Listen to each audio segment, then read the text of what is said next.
કેશોદથી સમાચાર છે। કેશોદમાં પત્નીને મરવા માટે મજબૂર કરનાર પતિ આખરે ઝડપાઈ ચૂક્યો છે।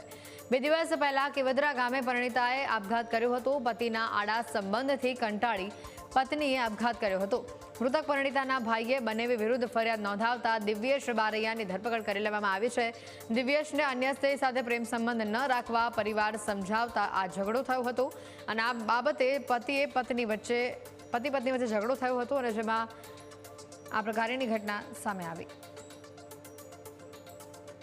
ગઈ તારીખ 8/4/2025ના રોજ કેશોદ પોલીસ સ્ટેશનના કેવદરા ગામમાં એક આપઘાતના દુષ્કર્મનો બનાવ બનેલો, જે અનુસંધાને ફરિયાદી સચિનભાઈ કરશનભાઈ વારિયાએ તેઓના બહેન કોમલબેન જે ગળા ફાંસો ખાતો હતો તે અનુસંધાને ફરિયાદ આપતા પોલીસ સ્ટેશનમાં ગુનો દાખલ થયેલો, જેની કેશોદ પોલીસ સ્ટેશનમાં ગુનો દાખલ કરી તપાસ હાથ ધરેલી અને આજરોજ આરોપી દિવ્યેશ સાજણભાઈ બારિયા જેઓ મરણ જનાર પતિ હતા તેઓની ધરપકડ કરી કાયદેસરની કાર્યવાહી હાથ ધરેલી છે।